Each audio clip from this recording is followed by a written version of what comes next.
Bugs crashing your pack's party? Whether they've got paws or sneakers, your pack deserves a home that's protected from pests. That's where Wondercide comes in. Plant-powered protection made with steam-distilled natural essential oils that actually work. It kills and repels fleas, ticks, mosquitoes, and ants without questionable ingredients or overpowering smells. Safe to use around kids and pets when used as directed, lab-proven to work fast, and proudly made in the USA. We offer sprays for pets, people, homes, and yards. Plus, spot-on treatments, collars, and even shampoos. Whatever your pack needs, we've got it covered. Founded by a pet parent looking for a better way to protect her dog Luna, Wondercide's now protected over 21 million lives and counting. You might have even seen us on Shark Tank. Go to Wondercide.com and use code WONDER20 for 20% off your first order. That's WONDER20 at Wondercide.com. Wondercide. Protect your pack with plant-powered Wondercide today.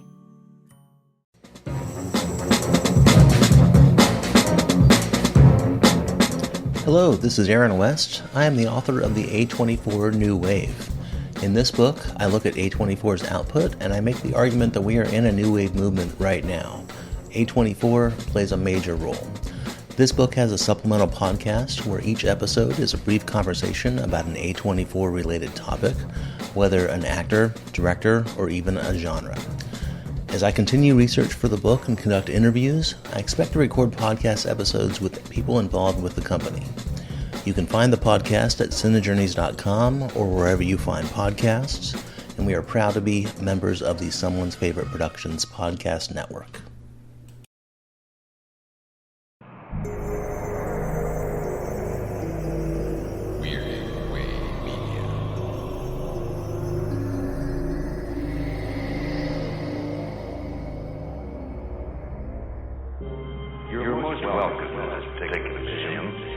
There's no admission, no requirement of membership, only a strong and abiding belief in the dark at the top of the stairs, or things that go bump in the night.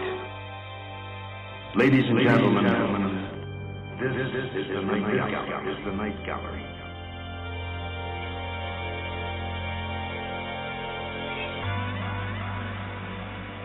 All right, ladies and gentlemen, welcome to Midnight Viewing, the Night Gallery podcast, where we talk about Rod Serling's follow-up to The Twilight Zone, 1969 through 1973, Night Gallery. With me, as always, is Mike White. Howdy, hey. And also joining us is Chris Stasher. Hey, howdy, hey. And I am Father Malone. Now, we're going to be talking about episode 3 of Night Gallery. This contained 2 segments, The House and Certain Shadows on the Wall. And it originally aired on December 30th, 1970. Now, as I said, the first segment is called The House. This was written by Rod Serling, based on a short story by André Maurois. I hope that's right. As I said, I don't understand the crazy French moon language. But it also stars Joanna Pettit, Paul Richards, and Steve Franken. It tells the story of a woman who's been having the same dream about a house over and over again, and then she goes out and she finds it. Pretty much.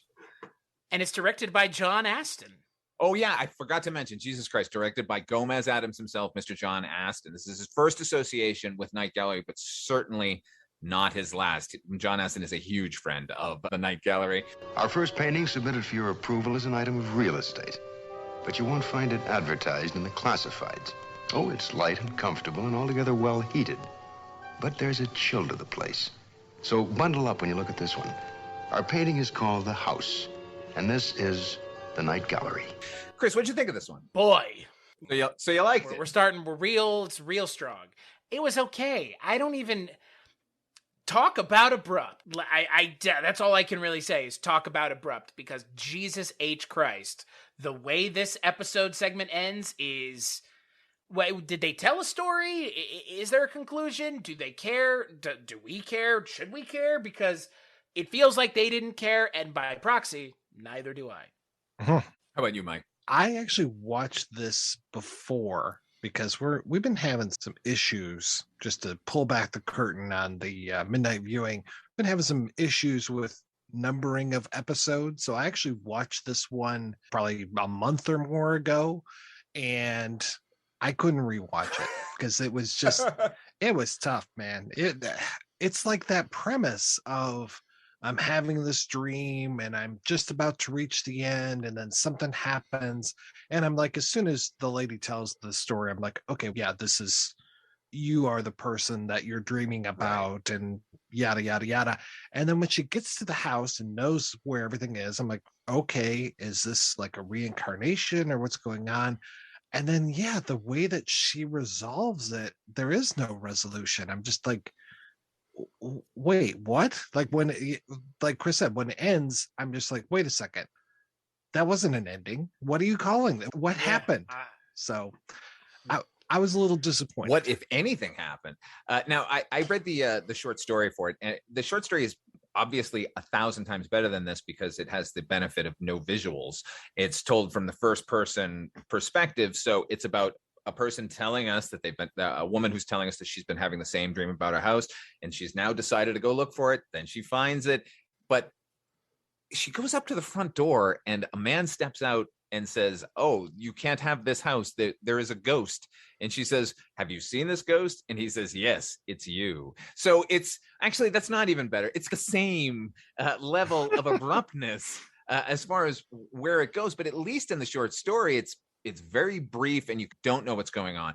This one takes such great pains to set up the fact that she was in an asylum and she's telling all of these stories to a psychiatrist to ground it in the real world. Although I get it that it started hallucinatory, but then they definitely bring it into reality with her and the hospital and that whole thing. So then when we go away and all the rest of the plot kind of kicks in and happens, it's so abrupt, it's ridiculous. Like they could have worked it to some point where it like makes sense that she's a ghost, but it really just comes out of nowhere. The fact that she says I'm a ghost is the only indication that she's a ghost in this episode. I thought this episode was about a prospective home buyer finding their first home. They visualized it, they imagined it, they manifested it, and made it real. My interpretation is no fucking better than the episodes because it's so lazy. I believe you're talking about apartments.com. Yeah, that's what it is. What do you call it in Days of Yore? A stockade or a pillar? Yeah, exactly. I genuinely can't tell you what the episode is about. I really hope that when they were writing this out, and when Rod Serling read the story and he was like, yeah, this is great. You know, he said they're smoking. He's like, this is so good. Like, what was it? What was it? What was it? Because it was the first person perspective. You knew you weren't going to get that. You knew you couldn't translate that. So what was it, Rod? I think he just liked the idea of a character not realizing that it was another thing, which is a potent idea. But as you said, like you read the story, you get the effect from it. And then as a writer of many, many television teleplays, he should have known this is nearly impossible to adapt. And maybe I shouldn't try it in a 22-minute segment of a television series, because it's first person stories where the twist comes off because they're not feeding you all of the proper information. It's hard to pull off on the page, never mind visually. And so we end up getting a lot of made up story, just misdirection for no good reason to get to the same place. I read an interview with Rod Serling where he spoke about this particular episode, and he actually knew he fucked up the ending. And he said, I felt bad about that one. He's friends with John Astin, obviously, which is how John Astin got the job directing it. And John Astin also commented on the same thing. He was like, I know Rod was really disappointed with himself in this particular episode, but I liked that it was as ambiguous as it was. I think Serling's on our side. Ambiguous, John? Ambiguous, John? Yeah. Ambiguous? That's not the word for this. This is without substance. Right. Ambiguity would have given us at the end, is this a dream or is it not? That would, because that's where everything was going. Like all we kept talking about is dreams. What is base reality? Right. To suddenly shunt it into now you're a ghost doesn't make any sense at all. Like when was she the ghost? When she was talking to the people at the hospital? How about she left the hospital and then we had two characters having a conversation about her? Did she dream that too? Or is she ghost privy to that from her house? I don't know. So stupid. All I know is that woman needs both her feet on the ground. What was that scene with the old woman at the sanitarium? I'm so glad she's gone. That stupid bitch. She seems flighty and not like she's on the planet, almost as if she's a ghost. Like, How dare come she not on. want more from life than to live in a sanitarium in wheelchairs? I'm going to throw this magazine so it falls open on the article I'm reading. Yes, I became.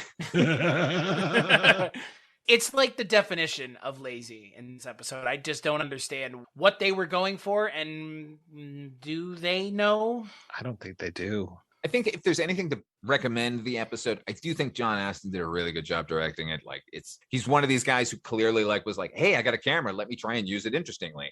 I think when the scenes of her dream are happening, the hallucinatory thing, I don't know how it happened, but it does seem like she's absolutely floating. I mean, I know it's just that it's a woman in a car that's a convertible with her hair being blown by the wind, but they shot it in such a way that it really does have a kind of a hypnotic effect to it.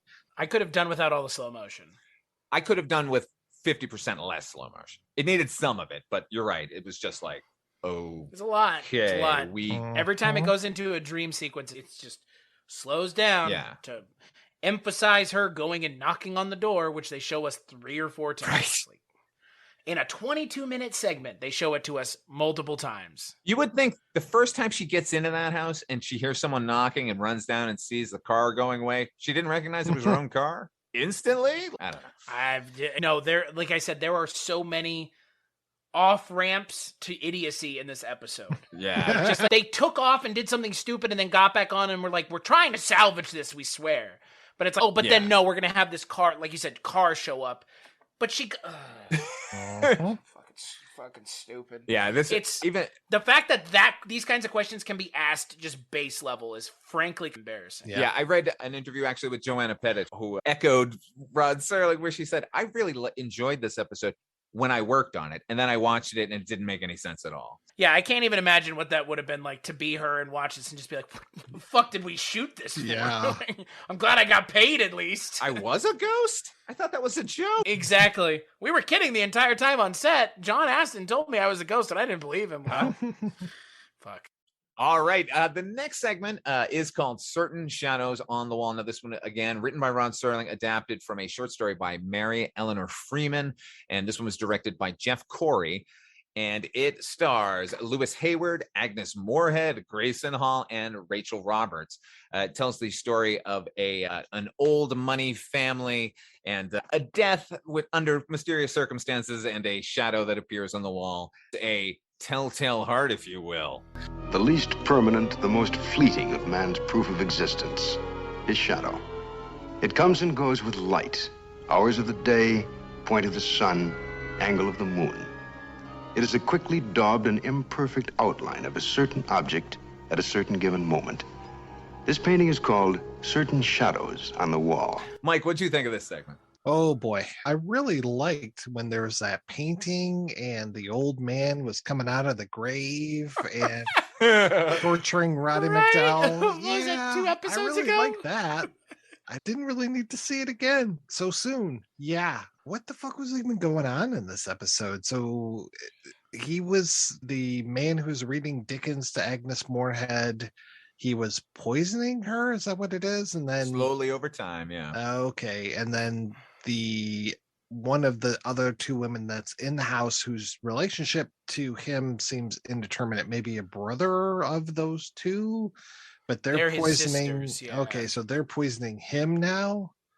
Right. No, it's okay. Well, that's the twist. That's the twist. They're all brothers and sisters, right? Yes, he has been slowly poisoning his older sister to get her because she's never going to leave the house and he wants the house. And after she's murdered, when that woman finds the pill bottle, she poisons him immediately. She overdoses him and kills him. Very quickly. It's not that. Yeah. Yeah. Oh, I know. Again, that's the hallmark of Night Gallery, apparently, is let's just do it. But no, he was doing it slowly over time so he could cover his tracks. I don't think the sister gave a shit. She was just like, fucking kill him and just dumped the whole thing in there. Right. So, Yeah, she seemed very quick to poison. yes. But they all seem a little insane. Yeah, So, that's true. Quick to poison, and on top of everything else, it did that thing like it did last episode where the character is revealing the plot while the other character is sitting in the room. The sister who poisoned him goes, oh, well, it's just an accident. And he's about, they freeze frame on the tea. Yeah. What? he is right there. You're talking in earshot of this character that's about to drink this tea that you're being awfully suspicious about. She was very forceful. Drink your tea, dear. Right. Drink every single drop and finish the whole thing. What the fuck? Yeah, what is going on in this show?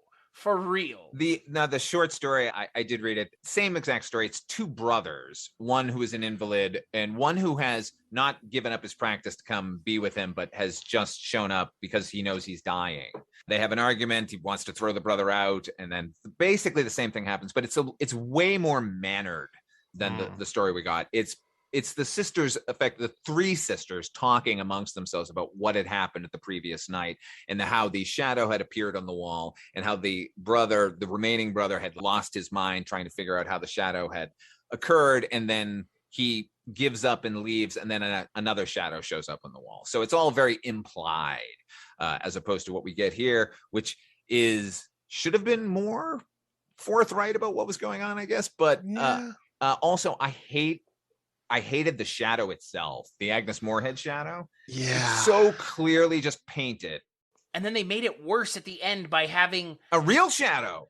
A real person casting their shadow over the fake shadow, meant to be like the fake shadow. Yeah, that was super weird. Like, what a bad idea that was. Yeah, now I know they're not going to have somebody like pose in the same pose for however long they're going to shoot the episode, but cut out a piece of fucking cardboard, man, and project that as the shadow, for Christ's sake. Right. Ugh. Yeah, because they're like, we don't understand. It's an optical illusion. It's like, no, this is on the wall. It's just there. There's no optical anything. And I think, yeah, to your point, Father Malone, it's like you needed to have something more. Because this would have worked in black and white. Yeah. It would have worked a lot better in black and white. Well, but that's my point. Like, and that's right. A failing of Rod Serling, I think, is his inability to realize that. Like you said, there's a little, it's a, like you said, Father Malone, there's maybe a gap in his knowledge base of writing more contemporary stories. Yeah. Because this story, why are you telling this fucking story in 1970? It's 1970. Yeah, and it's definitely an early 20th century story. And yeah, that was his wheelhouse. It's understandable, but that doesn't mean he should be 100% steering the ship. Which is, look, it eventually tripped him up, because we're going to see in the second season that there became a battle for control of the Night Gallery when Jack Laird asserted himself a little more forcefully. In addition to the bad effects in this episode, there are some things to benefit, mostly being the performance of Grayson Hall, who anyone is a fan of Dark Shadows, that was Dr. Julia Hoffman for 5 years of that show, like 500 episodes. I love her. I love watching her. She's so odd and angular looking, and her demeanor is so frightening and cool. I like seeing her in the episode, and Rachel Hall just has this face and voice that makes me think I've seen her in a million things, but I don't think I've seen her in but one or two other things. At the very end, when they're wrapping it up, again letting us know what these sisters have done, her performance at the very, very end is particularly unhinged and psychotic, and I thought actually frightening. So I wanted to say that those two things are good. Actually, the acting across the board is good. It's Agnes Moorehead, for Christ's sake, and Lewis Hayward. It's a lot of powerhouses on screen. And we say this about a lot of these episodes. It's a shame that he had less to work with than they should have, because they're all great. Yeah, I agree. I like everybody in this episode, but the fact that they told this story 2 episodes ago, it's just, I hadn't even thought about it that way, Mike, until you mentioned it. But yeah, the whole painting thing. Man, yeah. Right back to where we started. What's funny is, and when we were talking about The Cemetery, the other episode that this resembles a little too much, you said it then too, Chris. You said it's funny how many anthology series use this particular type of story. And then 2 episodes later, Night Gallery does it again. So I don't know. Yeah. Expand your horizons, Rod. I think what's the most shocking to me about it, more than anything else, is the idea that somehow we want more of these stories. Like, don't we have enough at this point that you could contend, and I would, that the best version of this story has been told? The version that this one and every other one have been aping? The Edgar Allan Poe story, The Telltale Heart. And the story's been told. We don't need to mind this goddamn well again. On top of that, Rod Serling always came off to me as like the sort of man of the people. And the fact that we keep trafficking in old money and how twisted and grotesque they all really are, like, we got it, man. Move on. There are other horrors to be found in this world, ones that we can actually relate to. Right.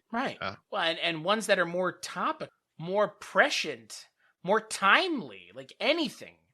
More than like a bunch of old stodgy shitheads in a mansion going, well, darling, I don't get any money, and neither do you. And it's like, oh, fucking who cares? Like, I need more from my privileged life. Yeah, I'm sorry, but it does smack of not with the times in the writing. There's a cultural disconnect going on, but that's good. This wasn't terrible to watch necessarily, but it does point in the direction that Rod needs to maybe loosen his grip on the reins. Yeah, if not for the fact that it has really good actors, I would say it's not great, but the actors save it. Yeah, I agree. All right, we're going to take a break, play a commercial for our next episode. On display this evening, a pastiche of painting from Oddball Land. The poet Sir Max Beerbohm reflected that no one ever died of laughter. Object of brush and palette, the rebuttal. The clown is Jackie Slater, his occupation, a comedian. His aspirations to collect funny bones and hang them on the walls of his life to hide the cracked plaster and yellowed wallpaper that is part of the interior decoration of failure. Poor Jackie Slater. A bad joke told in a foreign language in an empty hall. The comic unable to coax laughter. The painting is called Make Me Laugh, and this lightless limbo is called The Night Gallery. Our second painting this evening has to do with the stalker and the victim, the hunter and the hunted. That rare breed of Homo sapien whose love of butchery is not a sport but a consuming passion. Offered to you now, clean kills and other trophies. All right, on our next episode of Midnight Viewing, we're going to be talking about episode 4. Contains 2 segments, Make Me Laugh and Clean Kills and Other Trophies. One of those was directed by Steven Spielberg. Clowns make me laugh. Clowns are funny. Richard Kiley on a cross, also funny. That's always funny, yes. Where can people find you, Chris? cstachiw.com, cstachiw.com. That's my link tree. Go there. The stuff that I work on with Father Malone, stuff that I work on with Mike, and the stuff that Mighty Might with Mike is all there. And yeah, that's where you can find it. What about you, Mike?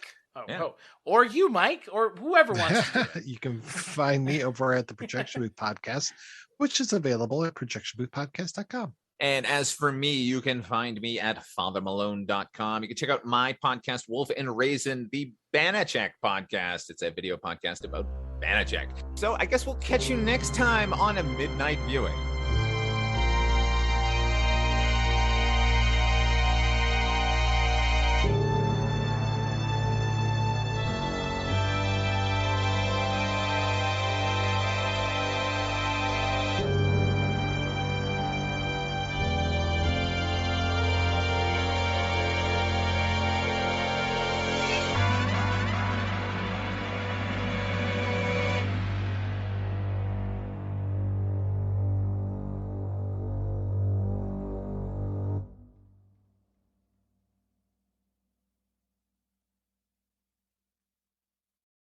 Hello and welcome to Tumbleweeds and TV Cowboys. My name is Hunter.